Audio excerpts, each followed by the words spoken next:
तो सभी दर्शकों को राम गायकवाड़ का नमस्कार। आज हम ऐसे टॉपिक पर बात करने वाले हैं जो टॉपिक 100 साल 200 साल वही कंटिन्यू रहेगा, क्योंकि जो हम बोलते हैं कि बिजनेस साइकिल या मार्केट साइकिल या इकोनॉमिक साइकिल, जैसे कि एज पर नेचर हमने नेचर को हर एक साइकिल में एकोमोडेट किया है। जैसे 4 मौसम है, या ठंड के बाद, या दिन रात, दोपहर शाम। वैसे अगर मार्केट या इकोनॉमिक साइकिल हम देखते हैं तो हम थोड़े डर जाते हैं। तो उसी साइकिल पर बात करने के लिए एक एक्सपर्ट पर्सन जो मार्केट बिजनेस पर एक फंडामेंटली टेक्निकली होल्ड रखता है, वैसे मिस्टर भावेश जैन जी को मैं इनवाइट करना चाहूँगा। नमस्कार सर। नमस्कार नमस्कार। हाँ, तो भावेश जी का अगर इंट्रोडक्शन करना है तो वो है एडलवाइज म्यूचुअल फंड के फंड मैनेजर, और उनकी जर्नी स्टार्ट हुई थी 2008 में, और अभी तक 15-16 साल का एक्सपीरियंस है। और उनका एज अ करियर उन्होंने मास्टरिंग किया था मैनेजमेंट स्टडीज़ में, उसके बाद एमबीए फिनांस, और बहुत सारे फिर रिसर्च टेक्निकल, फिर निफ्टी लो वोलेटिलिटी इंडेक्स, या फिर आर्बिट्राज में। तो इन शॉर्ट में अगर देखा जाए तो वो टेक्निकल और फंडामेंटल दोनों जगह पर थोड़ा एक्सपर्टीज रखते हैं। तो हम उनको एक गुजारिश करेंगे कि जितना हो सके उतनी सिंपल लैंग्वेज में इन्वेस्टर या जो भी दर्शक है उनसे बात करें। तो सर फिर से एक बार आपका वेलकम।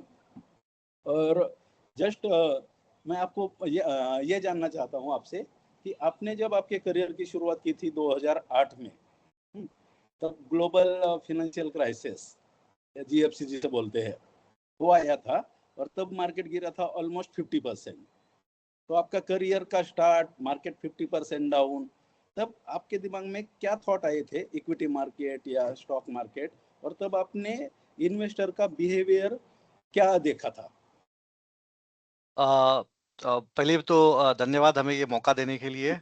सही एकदम आपने स्टार्ट किया है, क्योंकि आज की मार्केट में जो माहौल है उसमें 2008 का जिक्र करना बहुत ज़रूरी है, क्योंकि लोगों को लग रहा है कि बेयर मार्केट आ गया है, करेक्शन आ गया है। तो अगर हम 2008 की बात करें, मैंने जनवरी 2008 में एडलवाइस ज्वाइन किया था। 17 साल से मैं वहीं पे काम कर रहा हूँ। लेकिन जैसे ही हमने ज्वाइन किया था जनवरी 2008 में, आपने देखा रहेगा ग्लोबल फाइनेंशियल क्राइसिस आए, और निफ्टी 50% डाउन था। ग्लोबली सारे मार्केट 30 से लेके 70% डाउन थे। इंडिया में उस समय सत्यम का स्कैम बाहर आया था और बहुत सारी चीजें हुई थी। लेकिन उस टाइम पे जो हमने एक चीज नोटिस की थी, इन्वेस्टर खास करके रिटेल इन्वेस्टर जो उस टाइम पे थे, वो बहुत जल्दी पैनिक हो जाते थे। वो 20%, 30%, 50% का फॉल उनके लिए बहुत बड़ा था, और उसका जो इम्पैक्ट था वो काफी सालों तक रहा। 2008 में जो इन्वेस्टर मार्केट छोड़ के चले गए थे, वो 2014 में मोदी जी के आने के बाद जो बुल मार्केट स्टार्ट हुआ था, उसके बाद ही वापस मार्केट में जुड़ पाए। तो 5 से 6 साल तक लोगों का इक्विटी पर से विश्वास उड़ गया था। लोगों को equity as an asset class हाथ ही नहीं लगाना था। लोग डेट से, एफडी से काफी खुश थे। उस पीरियड में हमने देखा था अपॉर्चुनिटी भी लोगों को जो मार्केट में मिली थी। उस टाइम पे अगर किसी ने इन्वेस्ट किया रहता, निफ्टी उस टाइम पे ऑलमोस्ट, अगर आपने देखा रहेगा, 6300 से गिर के 2500-2600 के लेवल पे आया था, और आज हम वहां से ऑलमोस्ट 10x हो चुके हैं 16-17 साल के पीरियड में। लेकिन जब वो डर का माहौल होता है, सबसे बड़ी गलती हमेशा वही होती थी। आदमी पैनिक कर जाता था, घबरा जाता था, अपनी लमसम इन्वेस्टमेंट पे नुकसान, लॉस बुक कर देता था, एसआईपी रोक देता था। तो बहुत सारे गलत डिसीजन होते थे। उस टाइम से अगर मैं आज कंपेयर करूं, तो आई थिंक इन्वेस्टर है बिकम, बहुत ही ज्यादा अवेयरनेस बढ़ चुकी है। लोगों का पेशेंस लेवल बढ़ चुका है, लोगों की अंडरस्टैंडिंग मार्केट के उतार चढ़ाव को लेके काफी बढ़ चुकी है। तो एक बहुत पॉजिटिव इंपैक्ट हमको आज के फेज में देखने मिलता है। 2008 में जो मैंने सबसे इंपॉर्टेंट चीज अगर सीखी रहेगी उस पीरियड में, वो यही था कि मार्केट किसी के कंट्रोल में नहीं है। आप कितनी भी अच्छी कंपनी, कितना भी अच्छा रिसर्च करके स्टॉक सिलेक्ट कर लो, लेकिन ग्लोबल फाइनेंशियल क्राइसिस या कोविड या ऐसी कोई चीज आ जाए, तो आपका सारा रिसर्च, आपका सारा एनालिसिस वो धरा का धरा रह जाता है, और मार्केट अपनी ही रिदम से चलता है। आपके कंट्रोल में जो चीज है, आप उस पर ज्यादा फोकस कीजिए। जैसे एक चीज जो हमको उस समय जो बहुत इंपॉर्टेंट चीज हमने सीखी थी, कि मार्केट में अगर आप लंबे समय के लिए रुकते हो, क्योंकि वो आपके कंट्रोल में है कि मुझे 1 महीने के लिए रुकना है, 1 साल के लिए रुकना है, या 10 साल के लिए रुकना है। अगर आप लंबे समय पे रुकते हो, आप उस टाइम के 6,300 के टॉप पे भी अगर आपने एंट्री की रहती, तो आपने 3 साल 5 साल 7 साल अगर वेट किया रहता, तो आपके बहुत अच्छे रिटर्न बन गए रहते। और आपने बहुत बॉटम पे एंट्री की रहती 2500 2600 की निफ्टी पे, और 10% 15% पे आप खुश होकर 3,000 पे बाहर हो जाते, तो आप 3,000 से 25,000 की पूरी रैली मिस कर देते। तो सबसे इंपॉर्टेंट चीज जो हमने सीखी है वो यही है कि मार्केट में अगर आप आ रहे हो तो बहुत क्लियर माइंडसेट से आना है कि इक्विटी मार्केट है, यानी कि लंबे ड्यूरेशन का पैसा है।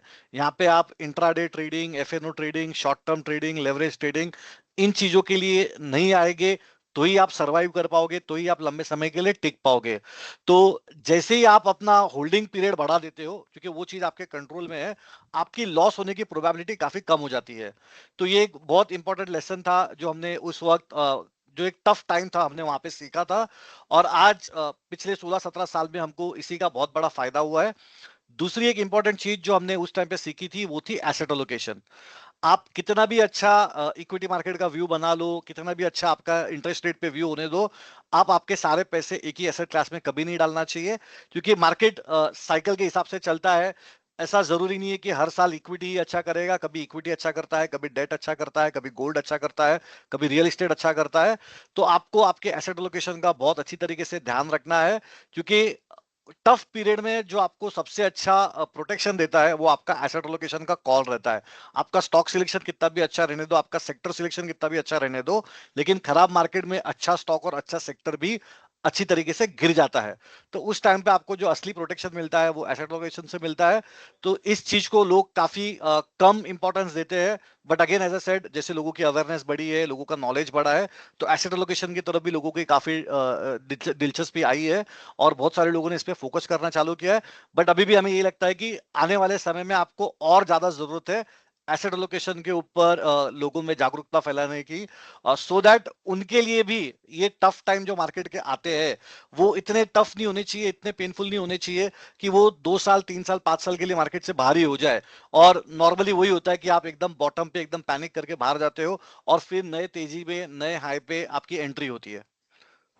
तो सर, जस्ट आप एसेट एलोकेशन की आपने बात की है, तो जनरली आज एक नॉर्मल इन्वेस्टर 2 लाख 5 लाख 10 लाख अगर होने के बाद इक्विटी में, और उसमें एक 5-10% का अप डाउन होने के बाद पैनिक में चला जाता है। लेकिन ओवरऑल उसके एसेट एलोकेशन में, जैसे गोल्ड, एफडी या रियल इस्टेट है, उसके कंपेयर में ये 5-10% भी नहीं होता, फिर भी लोग पैनिक कर जाते हैं। तो उसमें क्या थॉट लोगों के, या ओवरऑल एसेट एलोकेशन में, ओवरऑल इंक्लूडिंग आपका पीएफ मनी, डेट, इक्विटी और गोल्ड या रियल इस्टेट, उनमें जनरली कैसा होना चाहिए?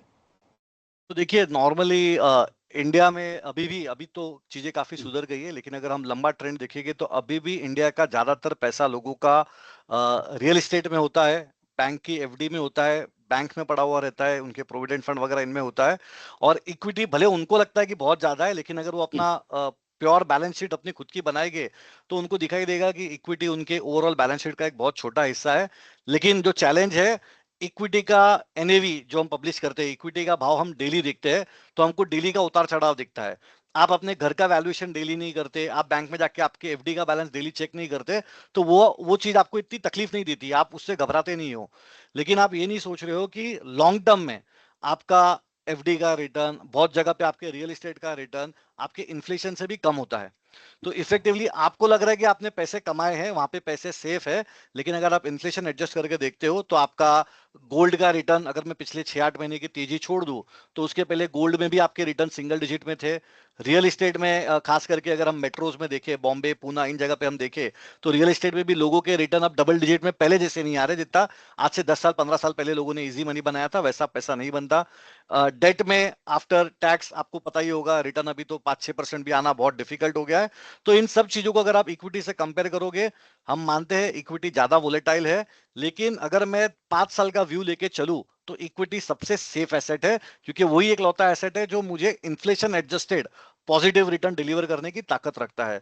तो जब भी आप आपकी बैलेंस शीट बनाते हो तो आप सिर्फ ये मत देखो कि मेरे पास 1 लाख रुपए थे और उसमें से मैंने 50,000 रुपए इक्विटी में एसआईपी कर दी। आप ये देखो कि मेरे पास घर की वैल्यू है, उसकी इतनी कीमत है, मेरे घर पे जो गोल्ड ज्वेलरी अलग अलग फॉर्म में है उसकी इतनी वैल्यू है, मेरे पास पेंशन, एफडी, ग्रेचुइटी ये सब मिला के इतना पैसा है, और इनके कंटेक्स्ट में इक्विटी मेरा परसेंटेज में कितना है। आपको लॉन्ग टर्म में अगर आपका रिटर्न्स पॉजिटिव चाहिए इन्फ्लेशन एडजस्ट करने के बाद में, तो डेफिनेटली इक्विटी आपके ओवरऑल पोर्टफोलियो का एक बड़ा हिस्सा होना चाहिए। नॉर्मली आदमी सोचता है कि मेरी अब उम्र 60 साल हो गई है, 65 साल हो गई है, रिटायरमेंट है, तो मुझे अभी रिस्क कब लेना चाहिए। लेकिन वहां पे भी हमारा ये मानना है कि जो आदमी 60-65 साल में आ चुका है, पीछे आपके बच्चे हैं, आपकी फैमिली है, आपका घर का ख्याल रखने के लिए लोग हैं, तो आपका जो रिटायरमेंट का पैसा आता है, आपका जो पेंशन का पैसा आता है, आप उसको भी इक्विटी में डाल सकते हो। वहां पे भी आपको कंजर्वेटिव प्रोडक्ट भी है। तो ऐसा नहीं है कि इक्विटी में सिर्फ मिड कैप और स्मॉल कैप है। इक्विटी में आप बैलेंस एडवांटेज फंड देख सकते हो, इक्विटी में आप इक्विटी सेविंग फंड देख सकते हो, आप एग्रेसिव हैबिट फंड देख सकते हो, जो आपको डेट से काफी बढ़िया रिटर्न देंगे और उनका रिस्क नॉर्मल इक्विटी फंड से काफी कम होगा। तो आपको नए नए प्रोडक्ट्स के बारे में नॉलेज लेना जरूरी है, नए नए प्रोडक्ट के बारे में सीखना जरूरी है। और डेफिनेटली जैसा हमने कहा कि इक्विटी जैसे return with much lower risk, आपको कम रिस्क में भी इक्विटी जैसे रिटर्न देने के लिए balance advantage fund, aggressive habit fund जैसे बहुत सारे प्रोडक्ट्स मार्केट में आ गए हैं। तो डेफिनेटली आपको एक अच्छे एडवाइजर की मदद लेके इन सब चीजों के बारे में अपना नॉलेज बढ़ाना चाहिए, सो दैट ओवरऑल आपके पोर्टफोलियो का रिटर्न बढ़ जाए और आपके पोर्टफोलियो का रिस्क लेवल जहां पे है वहीं पे रहे, या इनफैक्ट उससे भी थोड़ा कम हो जाए। तो सर इसी पर एक थोड़ा सा कि ये बैलेंस एडवांटेज फंड्स और मल्टी एसेट फंड्स, इसमें तो आप बैलेंस एडवांटेज में तो मेरे हिसाब से आप मास्टर ही हो।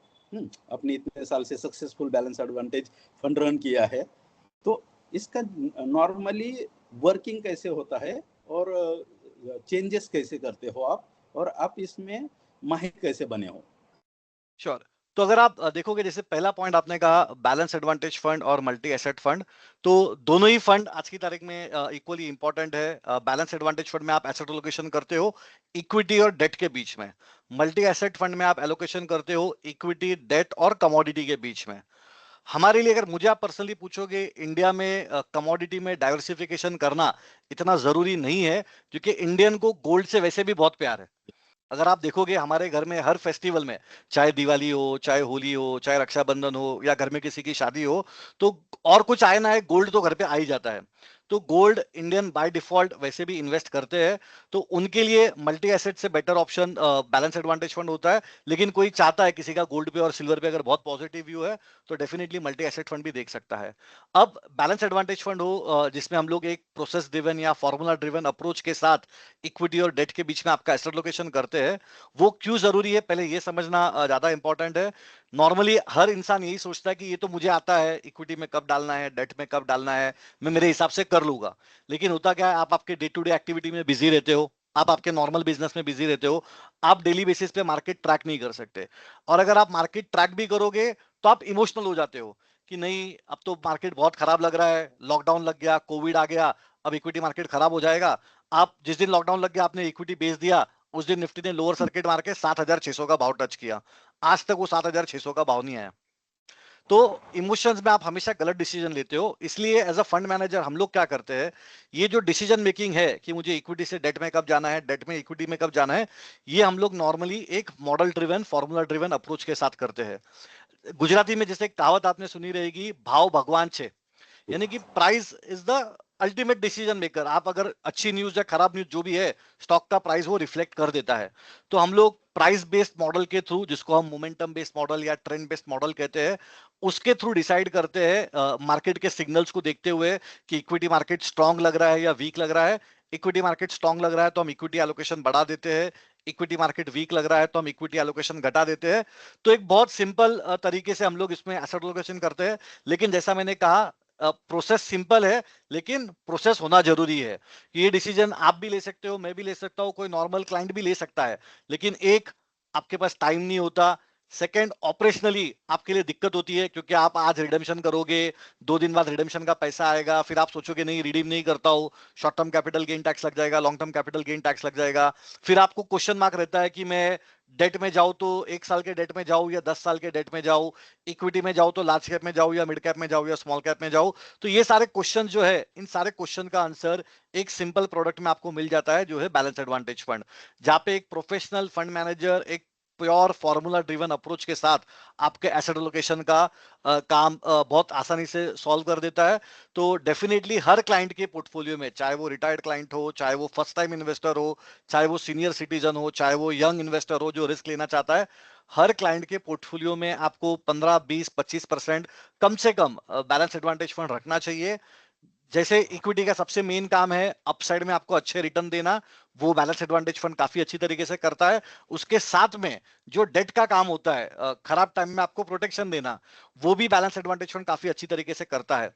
अगर मैं जस्ट नंबर्स में बात करूं, कोविड के फॉल में जब निफ्टी ऑलमोस्ट 40% गिर गया था, 12,400 से ऑलमोस्ट 7,600 आ गया था, निफ्टी ऑलमोस्ट 40% डाउन था, आपके सारे large cap, mid cap, small cap सारे फंड 40 से 50% डाउन थे, बैलेंस एडवांटेज फंड खाली 14% गिर गया था।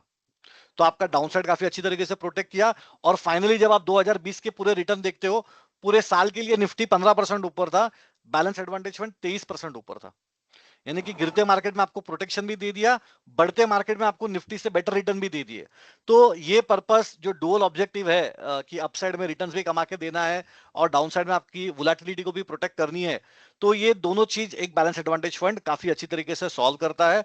पहले ये कैटेगरी नहीं थी, आज से 7-8 साल पहले अगर आप देखोगे तो गिन के 2 या 3 बैलेंस एडवांटेज फंड मार्केट में थे। आज बहुत सारे ऑप्शंस है आपके पास, 25-30 बैलेंस एडवांटेज फंड है। कुछ वैल्यूएशन के हिसाब से चलते हैं, कुछ ट्रेंड के हिसाब से चलते हैं। आप नॉर्मली 2 या 3 बैलेंस एडवांटेज फंड सिलेक्ट कर लीजिए, डाइवर्सिफाई कर लीजिए। आपके इन्वेस्टमेंट का, इक्विटी इन्वेस्टमेंट का 70-80% काम ये एक कैटेगरी पूरा कर देती है।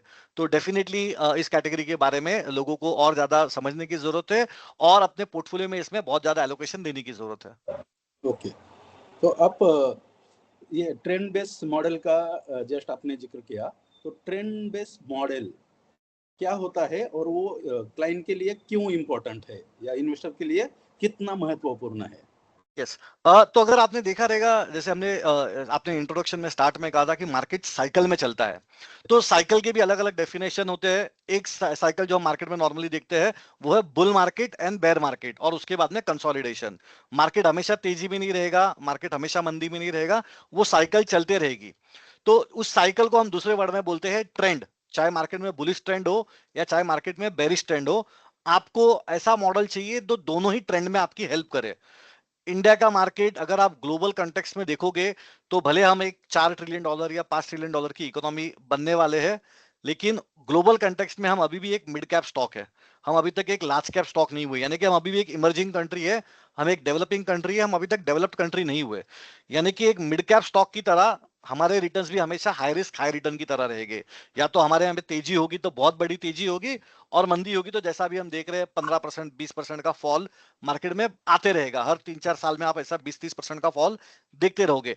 यानी कि सिंपल वर्ड में, इंडियन मार्केट एक डेवलपिंग मार्केट है, एक मिड कैप स्टॉक की तरह है। यानी कि ये बहुत वॉलेटाइल रहेगा, तो इसमें ट्रेंड जो आएंगे वो बहुत बड़े आएंगे, आपको ट्रेंड कैप्चर करना है। अब ट्रेंड कैप्चर करने का एक सिंपल तरीका क्या है?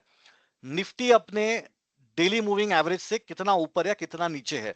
डेली मूविंग एवरेज एक टेक्निकल टर्म है, लेकिन उसको अगर मैं सिंपल भाषा में कहूं, हम टेक्निकली एक वर्ड देखते हैं कि निफ्टी हमेशा 50 दिन के एवरेज पे सपोर्ट लेता है, निफ्टी हमेशा 100 दिन के एवरेज पे सपोर्ट लेता है।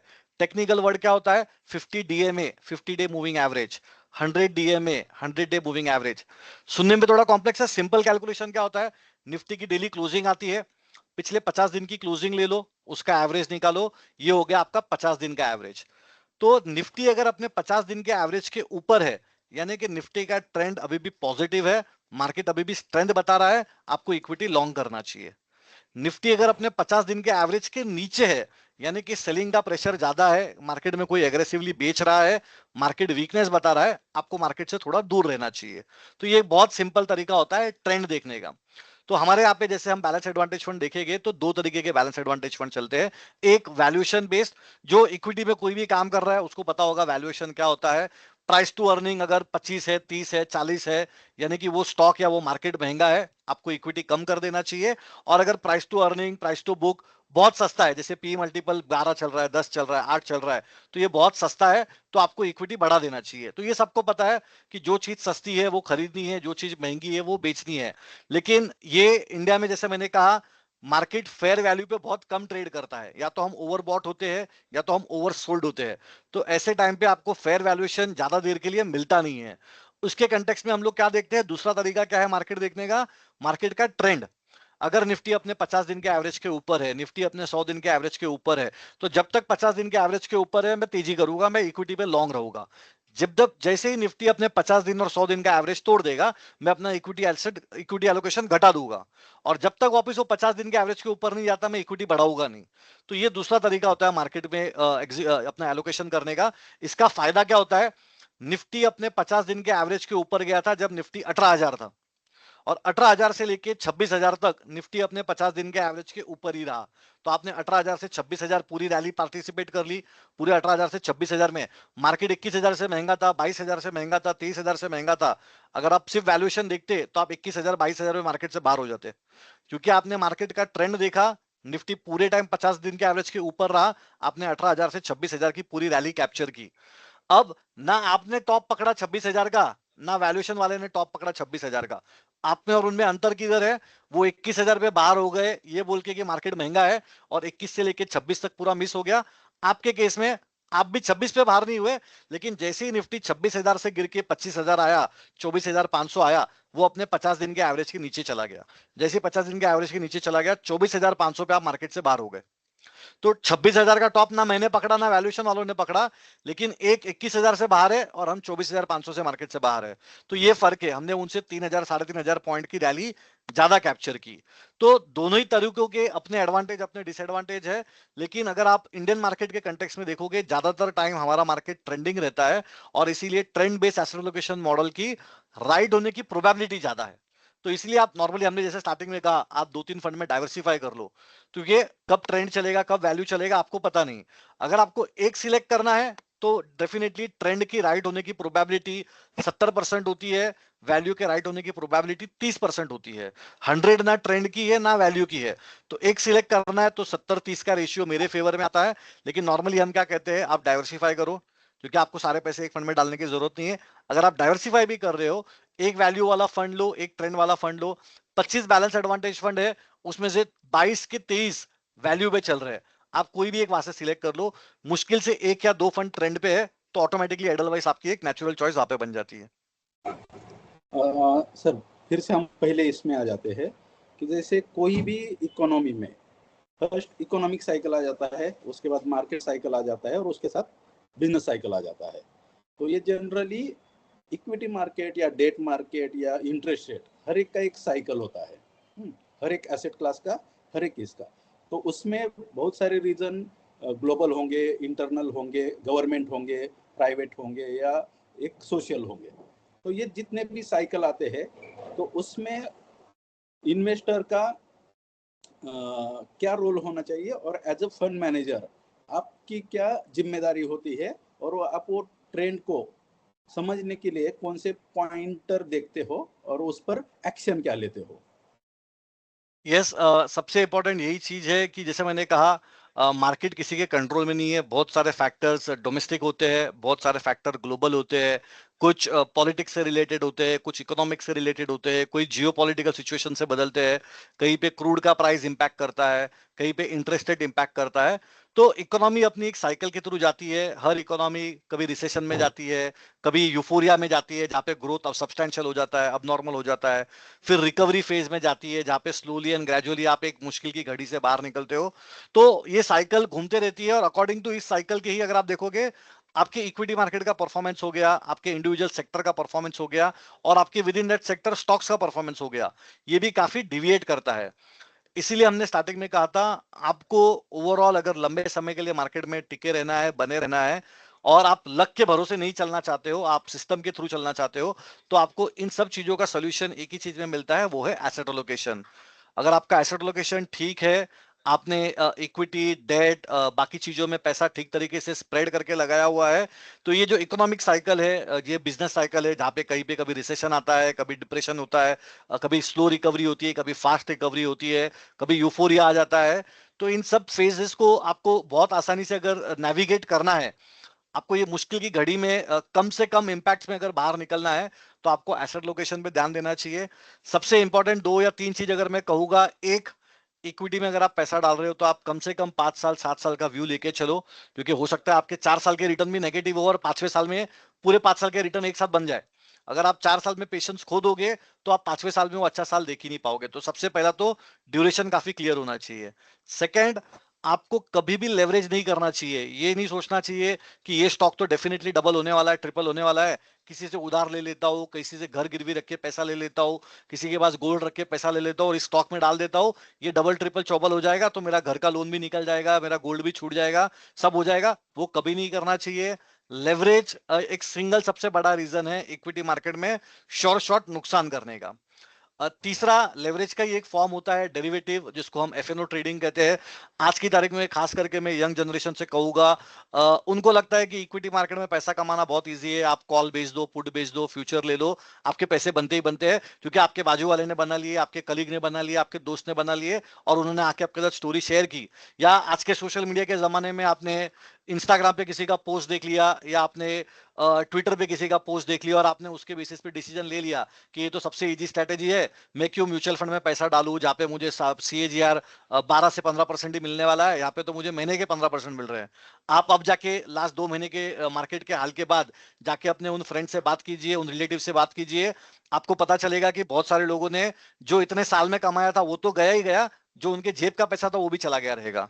तो मार्केट में आप कभी भी इस तरीके के काम ना कीजिए। इन सब चीजों से बहुत सावधान होना चाहिए, खास करके अगर कोई स्कीम देता है 1 महीने में पैसा डबल हो जाएगा, 2 महीने में पैसा डबल हो जाएगा, मार्केट में ऐसा कोई शॉर्टकट नहीं है। अगर ऐसा कोई शॉर्टकट रहता तो मैं यहाँ पे बैठ के म्यूचुअल फंड में फंड मैनेजर का काम नहीं करता, मैं खुद ही वो स्कीम में इन्वेस्ट कर लेता। तो ऐसी कोई शॉर्टकट वाली स्कीम मार्केट में होती नहीं है, तो आप उन उन चीजों के चक्कर में ना पड़िए। जहां पे आपको नहीं समझ में आता है, 100% हम यही कहते हैं कि आप एक अच्छे एडवाइजर की मदद लीजिए, उनसे डिस्कस कीजिए, 2 बार 3 बार 4 बार डेटा चेक कीजिए और फिर ही कहीं पे अपना पैसा लगाइए। हम जब भी म्यूचुअल फंड का कोई भी प्रमोशन करते हैं या कोई भी बात करते हैं, तो हम खुद लास्ट में एक डिस्क्लेमर देते हैं कि हिस्टोरिकल रिटर्न आगे आएगी कि नहीं आएगी उसकी कोई गारंटी नहीं है। तो जब हम 18-18 साल 20-20 साल से फंड मैनेज कर रहे हैं और इंडस्ट्री में 25-25 50-50 साल से जो लोग फंड मैनेज कर रहे हैं, वो जब बोलते हैं कि हमको गारंटी नहीं है कि हिस्टोरिकल रिटर्न वापस आएंगे कि नहीं आएंगे, तो आज जो ये नए लोग आए हैं मार्केट में, जिन्होंने 1 साल 2 साल 5 साल भी मार्केट नहीं देखा, वो कहां से इतना आसानी से पैसा बना लेंगे। और हम हर दूसरे तीसरे दिन देखते हैं कहीं पे कोई स्कैम हो गया, कहीं पे कोई पैसे लेके भाग गया, कोई फोन नहीं उठा रहा है। तो बहुत सारी चीजें होती है, तो आपको इन सब चीजों का ध्यान रखना बहुत जरूरी है। मैं बहुत सिंपल चीज करता हूँ, देखिए, इक्विटी मार्केट में पैसा अगर आप लंबे समय के लिए रुकोगे, डेफिनेटली इंडिया में आने वाले 10 साल 15 साल 20 साल ये हमारे लिए काफी अच्छे रहेंगे। आप कोई भी इकोनॉमिक पैरामीटर पे अपनी कंट्री को इवेल्युएट करोगे, चाहे वो पॉलिटिकल स्टेबिलिटी हो, चाहे वो इंटरेस्ट रेट हो, चाहे वो इन्फ्लेशन हो, चाहे वो ग्रोथ हो, चाहे वो यंग पॉपुलेशन हो, वर्किंग एज पॉपुलेशन हो, डेमोग्राफिक्स हो, हर एक चीज का बेनिफिट इंडिया के फेवर में है। ग्लोबल कंटेक्स्ट में अगर आप देखोगे, जैसे रशिया हो गया, तो उनका खुद का जियो पॉलिटिकल इशू चल रहा है, यूएस के सैंक्शन चल रहे हैं, वहां पे लोग पैसा नहीं डाल सकते। चाइना अपनी खुद की प्रॉब्लम से जा रहा है, वहां पे अगर आप देखोगे एजिंग पॉपुलेशन का इशू आ रहा है, उनके खुद के इंटरनल जियो पॉलिटिकल इशूज इतने ज्यादा चल रहे हैं, यूएस से उनकी कॉन्स्टेंट लड़ाई चलती रहती है। यूएस अगर आप देखोगे तो बहुत अच्छा कर रहा है, लेकिन वहां पे अभी जब से मिस्टर ट्रंप आ चुके हैं प्रेसिडेंट बनके, तो वहां पे भी वोलेटिलिटी बढ़ने के चांसेस है। और तो इन सब कंटेक्स्ट में यूरोप देखोगे तो अपने खुद के क्राइसिस से गुजर रहा है। तो इन सब चीजों में अगर आपको एक सिल्वर लाइनिंग दिखती है तो वो डेफिनेटली इंडिया दिखती है। आपके 6 महीने के रिटर्न नेगेटिव हो सकते हैं, आपके 1 साल के रिटर्न नेगेटिव हो सकते हैं, लेकिन 5 साल 10 साल 15 साल में डेफिनेटली इंडिया में जितना पैसा बनेगा वो शायद ही ग्लोबल किसी मार्केट में बनेगा। तो अगर 10-15 साल का व्यू इंडिया के लिए इतना पॉजिटिव है, तो आपको यहाँ आवाज आने की जरूरत ही नहीं है। आप कोई भी अच्छा मिड कैप फंड ले लीजिए, कोई भी अच्छा स्मॉल कैप फंड ले लीजिए। कंजर्वेटिव क्लाइंट है तो large and mid cap, flexi cap, multi cap, बहुत सारे ऑप्शंस है आपके पास। आप कोई भी अच्छा फंड सिलेक्ट कर लीजिए और लंबे समय के लिए पैसा मार्केट में डाल के रखिए। आपको और कोई चीज करने की, आपको और कोई रिसर्च करने की, आपको कोई और नई चीज सीखने की जरूरत नहीं है। सिंपल से म्यूचुअल फंड में भी आप बहुत अच्छा पैसा बना लोगे। खास करके अगर आप उसको आपके ट्रेडिशनल वे ऑफ इन्वेस्टमेंट, जो एफडी हो गया या डेट हो गया या गोल्ड हो गया, उससे कंपैरिजन में देखोगे तो 10-15 साल में आप डेफिनेटली बहुत बहुत बेटर पोजीशन में रहोगे। तो भावेश जी, मैं अपने मतलब दिल से आपका शुक्रिया कहना चाहूँगा, और सभी दर्शकों से मैं एक निवेदन करना चाहूँगा कि पिछले जो अभी 3 मिनट में बात की है भावेश जी ने, वो दिन में एक बार या हफ्ते में एक बार सुनिए, क्योंकि सेबी बोलता है कि पिछले 3 साल में 1,81,000 करोड़ F&O में पैसे डूब गए। हर साल 60,000 करोड़ डूब रहे हैं। 10 में से 9 लोग डूब रहे हैं, और आज तक हमारे सामने कोई भी नहीं आता कि मेरे पास मेरा पैसा डूब गया है। हर एक बोलता है कि मैंने कमाया। अगर सब कोई कमा रहा है तो मतलब पैसा जा कहाँ रहा है? मतलब चांद या सूरज या मंगल पर तो कोई नहीं रहता, तो पैसे इधर के ही लोगों के डूब रहे हैं, लेकिन वो कोई एक्सेप्ट नहीं कर रहा है डर के कारण। तो सबको एक ही रिक्वेस्ट है कि F&O और वो जितना आपका नॉलेज है या जितना आपको गैम्बलिंग करना है और जितना रिस्क ले सकते हैं, ये डूबने से आपका हार्ट बीट नहीं बढ़ेगा, उतना आप खेल सकते हो, वरना वहां से दूर ही रहिए। अभी बेसिकली क्या होता है कि हर एक को वो 2% 3%, और सबको ऐसा लगता है कि इक्विटी मार्केट या म्यूचुअल फंड या शेयर्स में मैंने पैसा लगाया, मतलब 25-30% तो मेरा रिटर्न डेफिनेटली आने ही वाला है। ये पिछले 12-14 मतलब ये 6 महीने छोड़ने से पहले तक 3 साल का ट्रेंड वही था कि इक्विटी मार्केट या म्यूचुअल फंड में मैंने पैसे लगाए तो 25-30% तो ऐसे ही आ जाएंगे। तो एक जेन्युइन इन्वेस्टर के लिए आप क्या सलाह दोगे कि इक्विटी मार्केट या म्यूचुअल फंड की तरफ कैसे देखना चाहिए और कितना एक्सपेक्टेशन रखना चाहिए? देखिए, जैसा हमने कहा था, अगर कोई इक्विटी मार्केट का 1 महीने का रिटर्न देखता है कि भाई मैं पिछले 15, 20, 25 साल का डेटा निकालूं और उसमें 1 महीने का रिटर्न में देखूं कि हर महीने रिटर्न क्या रहे, तो 1 महीने के रिटर्न इक्विटी मार्केट के अगर आप देखोगे, नेगेटिव 25% से लेके पॉजिटिव 25% रहे हैं। यानी कि 1 महीने में मार्केट 25% गिरा भी है और 1 महीने में मार्केट 20-22% बढ़ा भी है। तो अगर मुझे किसी को 100% राइट व्यू देना है, तो मैं बोलूंगा मुझे लग रहा है मार्केट -25 से लेके +25 के बीच में कहीं पे भी रहेगा। लेकिन उसकी कोई वैल्यू नहीं है, क्योंकि -25 से लेके +25 50% की रेंज में तो कोई भी राइड हो जाएगा। लेकिन जैसे ही आप अपना इन्वेस्टमेंट का ड्यूरेशन बढ़ाते हो, जैसे ही आप 5 साल के ऊपर के रिटर्न देखते हो कि मैं हर दिन अगर 5 साल का रिटर्न निकाल के देखूं, तो रोलिंग 5 ईयर में 95% ऑफ द टाइम आपके रिटर्न पॉजिटिव होते हैं। यही चीज अगर मैं रोलिंग 7 ईयर की निकालता हूं, तो ऑलमोस्ट 100% ऑफ द टाइम आपके रिटर्न पॉजिटिव होते हैं। तो इससे एक चीज जो हमको डेफिनेटली समझ में आती है, इक्विटी मार्केट में श्योर शॉट पैसा कमाने का एक लौता तरीका है, वो है आपका इन्वेस्टमेंट का ड्यूरेशन। आप मार्केट के टॉप पे एंटर करो या आप मार्केट के बॉटम पे एंटर करो, सीएजीआर में 1 या 2% का फर्क पड़ता है। अगर आप 10 साल का सीएजीआर निकाल के देखते हो, 1 या 2% का फर्क पड़ता है, कोई ज्यादा बड़ा अंतर नहीं है।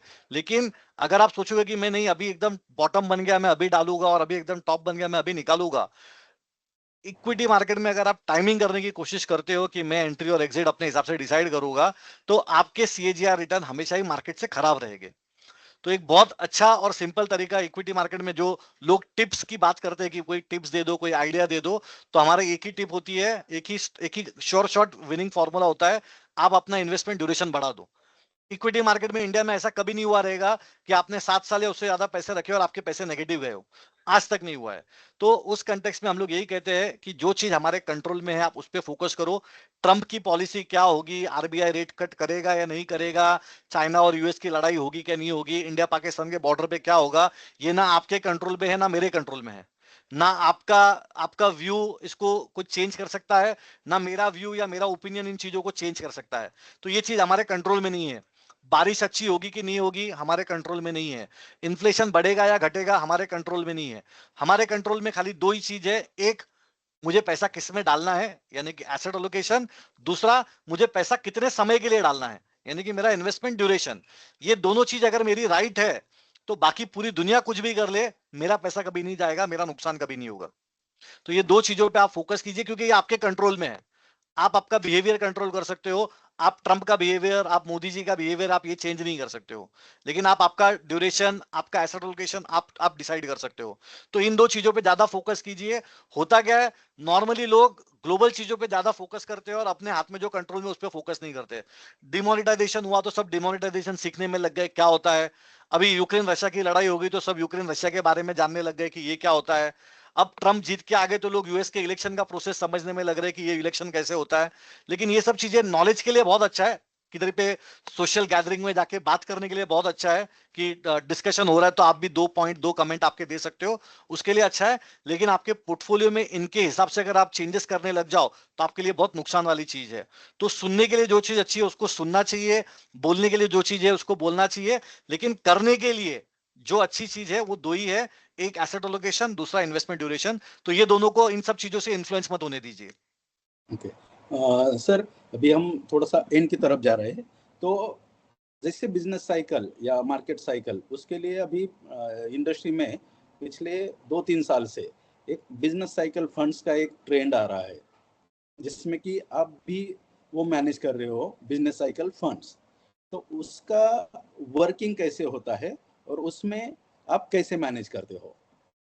तो देखिए, जैसे बैलेंस एडवांटेज फंड मैनेज करने के भी अलग अलग तरीके हैं, वैसे ही बिजनेस साइकिल मैनेज करने के भी अलग अलग तरीके हैं। कोई वहां पे भी वैल्यूएशन के थ्रू जाता है, कोई वहां पे इकोनॉमिक साइकिल प्रिडिक्ट करने की कोशिश करता है कि अब इन्फ्लेशन बढ़ रहा है तो इंटरेस्ट रेट बढ़ेगे तो किन सेक्टर्स को फायदा होगा, किन सेक्टर्स को नुकसान होगा। तो उस हिसाब से वो सेक्टर का सिलेक्शन करते हैं और फिर उसके अंदर स्टॉक का सिलेक्शन करते हैं। तो ये ट्रेडिशनल तरीका हो गया बिजनेस साइकिल चलाने का, जिसमें आप पहले इकोनॉमिक साइकिल प्रेडिक्ट करने की कोशिश करते हो, उसके बाद में वो किस सेक्टर की साइकिल पे इंपैक्ट करेगा उसको प्रेडिक्ट की कोशिश करते हो, और उसके बाद में आप स्टॉक सिलेक्शन पे जाते हो। दूसरा तरीका जो एडलवाइस बिजनेस साइकिल फंड में हम यूज करते हैं, हम यहाँ पे मार्केट का ट्रेंड, सेक्टर की ट्रेंड पकड़ने की कोशिश करते हैं। यहाँ पे भी जैसे हमने पहले आपको 50 day moving average, 100 day moving average का एग्जांपल दिया, यहाँ पे भी हम यही करते हैं। हम लास्ट 1 साल के रिटर्न और लास्ट 3 महीने के रिटर्न देखते हैं, जिसको सिंपल वर्ड में हम मोमेंटम कहते हैं। इस मोमेंटम फैक्टर को हम लोग फंडामेंटल फैक्टर के साथ जोड़ते हैं। फंडामेंटल फैक्टर हो गए जैसे कि ग्रोथ किसका अच्छा है, वैल्यूएशन किसका अच्छा है, किस कंपनी की क्वालिटी अच्छी है, प्रमोटर अच्छा है। इन सब चीजों को मोमेंटम के साथ में जोड़ के हम सेक्टर सिलेक्शन करते हैं, और उसके हिसाब से हम लोग स्टॉक सिलेक्शन करते हैं, और उसके हिसाब से हमारा सेक्टरल कॉल होता है। तो अलग अलग तरीका है अगेन बिजनेस साइकिल फंड चलाने का भी। दो पॉपुलर तरीके जो मैंने कहा, एक टॉप डाउन अप्रोच होता है जहां पे आप पहले इकोनॉमी से स्टार्ट करते हो और फिर स्टॉक पे आते हो, और दूसरा हमारा हमारा तरीका होता है जहां पे हम पहले स्टॉक्स पे जाते हैं, फिर सेक्टर पे आते हैं, और अकॉर्डिंगली फिर हमारा इकोनॉमिक कॉल होता है। तो दोनों ही तरीकों के अपने अपने फायदे हैं, अपने अपने नुकसान है। नॉर्मली अगेन जैसा मैंने कहा, इंडिया का मार्केट लॉन्ग टर्म में बुलिश ट्रेंडिंग मार्केट रहता है, तो ट्रेंड बेस्ड मॉडल की राइट होने की प्रोबेबिलिटी ज्यादा है। जहाँ पे हमारा ये जो मॉडल हमने कहा, growth plus momentum, quality plus momentum और वैल्यू प्लस मोमेंटम, जिसको हम फैक्टर बेस्ड इन्वेस्टिंग कहते हैं, ये वाली चीज पिक्चर में आती है। वहां पे हमारा लॉन्ग टर्म में मॉडल काफी अच्छा करता है, लेकिन हर मॉडल की अपनी खामियां रहती है, हर मॉडल की अपनी खूबियां रहती है। तो जैसे हमने फंड चालू किया था, हमारे फंड को अब 6 महीने हो गए हैं। 6 महीने में मार्केट काफी चैलेंजिंग रहा है। निफ्टी अगर आप देखोगे, हमारा बेंचमार्क जो है NSE 500, वो पिछले 6 महीने में ऑलमोस्ट 10% डाउन है। और क्योंकि हम उसमें उन स्टॉक्स में ज्यादा इन्वेस्टेड रहते हैं जो कि मार्केट में बहुत अच्छा मोमेंटम कर रहे हैं, तो जिनका मोमेंटम सबसे ज्यादा स्ट्रांग होता है, गिरते मार्केट में वो उनको मार भी उतनी ज्यादा ही पड़ती है। तो मार्केट टॉप से 10% डाउन है, हमारे फंड की एनएवी ऑलमोस्ट 15% डाउन है। तो एक 5 से 6% का अंडर परफॉर्मेंस हमारे फंड में हमने देखा है लास्ट 6 महीने में। लेकिन जैसा मैंने कहा, इस फंड का अगर हम लोग बैक टेस्टेड डेटा देखते हैं लास्ट 15 साल का, 2011 से लेके 2025 का अगर मैं डेटा देखता हूं, 1 साल का रिटर्न अगर मैं देखूं, 80% ऑफ द टाइम हम बेंचमार्क को बीट करते हैं, 20% ऑफ द टाइम हम बेंचमार्क को अंडर परफॉर्म करते हैं। लेकिन यही चीज जब हम 3 साल के लिए देखते हैं, हिस्टोरिकल डेटा का जब हम स्टडी करते हैं, 3 साल में 95% ऑफ द टाइम हम बेंचमार्क को बीट करते हैं, सिर्फ 5% ऑफ द टाइम हम बेंचमार्क को अंडर परफॉर्म करते हैं। और ड्यूरेशन में अपना बढ़ा दूं, अगर मैं 5 साल का डेटा देखूं, तो 5 साल में 100% ऑफ द टाइम हम बेंचमार्क को बीट करते हैं। तो 3 महीने में 50-50 होता है, 6 महीने में 65-35 होता है, 1 साल में 80-20 होता है। तो जैसे जैसे आपका इन्वेस्टमेंट ड्यूरेशन बढ़ता है, आपकी अंडर परफॉर्मेंस की प्रोबेबिलिटी कम होती रहती है। अब उसके बाद में प्योर लक की बात होती है कि आपने चालू किया, वैसे ही आपका वो 6 महीना अच्छा वाला आ रहा है या 6 महीना खराब वाला आ रहा है। जैसे हमारे केस में हमारे लिए ये हमारे अगेंस्ट में चला गया, लास्ट 6 महीने हमारे लिए अगेंस्ट गए। लेकिन क्योंकि ये इक्विटी फंड है, इसमें मिड कैप और लार्ज कैप का एलोकेशन 50-50% होता है, तो आइडियली ये कम से कम 5 साल का इन्वेस्टमेंट के लिए जो आते हैं उन लोगों के लिए सूटेबल है। तो डेफिनेटली जो चीज हमको 10 रुपए के एनईवी पे काफी अच्छी लग रही थी, आज 8.5 के एनईवी पे तो हमारे लिए और अच्छी एंट्री अपॉर्चुनिटी मिल रही है। तो हम लोग तो उसको इस एंगल से देखते हैं। बाकी जैसा मैंने कहा, मार्केट में बहुत अलग अलग तरीके के बिजनेस साइकिल फंड है। तो आपको business cycle as a product अभी डेफिनेटली उन क्लाइंट के लिए काफी इंपॉर्टेंट होता है जो सेक्टोरल फंड लेना चाहते हैं, जो थीमेटिक फंड लेना चाहते हैं। तो सेक्टोरल फंड इतने सारे हैं, थीमेटिक फंड इतने सारे हैं, कौन सा कब लेना है, ये सारे प्रॉब्लम का सोल्यूशन के रूप में हम एक सिंगल प्रोडक्ट लेके आए थे जिसको हम कहते हैं बिजनेस साइकिल फंड। इसमें जब आईटी अच्छा करेगा तो आईटी पोर्टफोलियो में बढ़ जाएगा, जब फार्मा अच्छा करेगा तो फार्मा पोर्टफोलियो में बढ़ जाएगा, जब कैपिटल गुड्स अच्छा करेंगे तो कैपिटल गुड्स पोर्टफोलियो में बढ़ जाएंगे। तो ये 10-12 अलग अलग सेक्टर फंड लेने से अच्छा एक बिजनेस साइकिल फंड ले लिया, तो आपके सारे सेक्टोरल फंड का काम यहाँ पे process driven, formula driven approach के थ्रू एक ही सिंगल फंड में हो जाता है। तो जो आपके चैलेंजेस है, अलग अलग जगह से रिडीम करना, अलग जगह पे वापस एंट्री करना, short term capital gain tax, long term capital gain tax, exit load, ये वो XYZ चीज, ये सब चीजें सॉल्व हो जाती है एक लौते फंड में, क्योंकि ये फॉर्मूला ड्रिवन, प्रोसेस ड्रिवन चलता है। तो लॉन्ग टर्म में आपको इसके बेनिफिट डेफिनेटली दिखाई देते हैं। तो सर अभी लास्ट का एक ट्विस्ट कि एडलवाइज एसेट मैनेजमेंट को थोड़ा दूर हटा के एज अ बावेजन फंड मैनेजर भी है और एक बेसिकली भारतीय इन्वेस्टर भी है। तो एज अ इन्वेस्टर के हिसाब से, एज अ इन्वेस्टर आपने क्या किया और क्या अवॉइड किया, अगर उसका एक्सपीरियंस अगर आप शेयर करना चाहो तो जस्ट एक्सपीरियंस शेयर कर दो। ये क्वेश्चन नहीं है, जस्ट हाँ, आपके एक्सपीरियंस से अगर कोई कुछ अच्छा बन रहा है या कोई गलती नहीं, से डेफिनेटली बचेगा। डेफिनेटली। देखिए 17 साल के इस एक्सपीरियंस में, जैसे हमने स्टार्ट ही किया 2008 के बेयर मार्केट से, उसके बाद में 2011 में यूरोपियन क्राइसिस हमने देखे, 2013 में जब इंडिया को फ्रजाइल 5 कहा गया था, यानी कि सबसे 5 खराब इकोनॉमी में हमारा नाम आया था, वो वाला फेज हमने देखा है। 2016 में डिमोनेटाइजेशन, फिर पाकिस्तान पे सर्जिकल स्ट्राइक, IL&FS DHFL का डिफॉल्ट, कोविड, यूक्रेन रशिया की लड़ाई, तो बहुत सारी चीजें मार्केट में देखी है। एक चीज जो हमने हमेशा अवॉइड की थी वो है लेवरेज। हमने कभी भी लेवरेज लेके काम नहीं किया मार्केट में, उसका हमको हमेशा फायदा मिला कि इक्विटी है, 20%, 30%, 40% गिर भी जाएगा, रिकवरी के चांसेस है। आपका एक स्टॉक खराब भी निकल गया, आपने बहुत अच्छा रिसर्च करके भी काम किया, पर उसमें भी सत्यम जैसा लार्ज कैप स्टॉक भी खराब निकल सकता है। तो अगर आपका एक स्टॉक खराब भी निकल गया, पर आपके बाकी के स्टॉक्स में मल्टी बैगर आ सकता है, कोई स्टॉक 3x 4x 5x हो सकता है। तो अगर आपका एक स्टॉक 100 रुपए का जीरो भी हो गया, तो दूसरा स्टॉक 100 का 1000 होकर आपको फिर भी पैसे बना के दे देगा। लेकिन वही चीज जब डेट में आती है तो हम लोग काफी कंजर्वेटिव रहते हैं। फिक्स्ड इनकम में आपको कभी भी रिस्क नहीं लेना है। आपका एक डेट, आपका एक पेपर अगर डिफॉल्ट हो गया, तो दूसरा पेपर आपको 2 गुना 3 गुना 4 गुना रिटर्न करके वो लॉक्स भर के नहीं दे सकता, क्योंकि डेट में रिटर्न की लिमिटेशन है। डेट में डाउनसाइड 100% है, अपसाइड 7-8% का जो ब्याज मिलता है वही है। इक्विटी में डाउनसाइड 100%, इक्विटी में भी आपका कोई स्टॉक डब्बा निकल गया, कंपनी एकदम ही खराब निकल गई, प्रमोटर एकदम ही खराब निकल गया, 100 रुपए का स्टॉक तो जीरो भी हो जाएगा। लेकिन खोने को जीरो है, अपसाइड आपका 200%, 300%, 500%, 1000%, उसकी कोई लिमिट नहीं है। तो रिस्क रिवॉर्ड अगर आप देखोगे, नॉर्मली लोग कहते हैं कि इक्विटी ज्यादा रिस्की है डेट से। मैं कहूंगा इक्विटी ज्यादा रिस्की नहीं है, इक्विटी ज्यादा वोलेटाइल है। इक्विटी ज्यादा वोलेटाइल है क्योंकि डाउनसाइड तो इक्विटी और डेट दोनों में जीरो है, कि आपका 100 रुपए जीरो हो गया, 100% डाउनसाइड, वो दोनों में सेम है। लेकिन इक्विटी में अपसाइड 200, 300, 500, 1000, 5000% भी हो सकता है। डेट में अपसाइड 7-8% से ऊपर नहीं हो सकता। तो एक पहली चीज जो हमने बहुत जल्दी सीख लिया था कि इक्विटी ही वोलेटाइल है, लेकिन लॉन्ग टर्म में कम रिस्की है।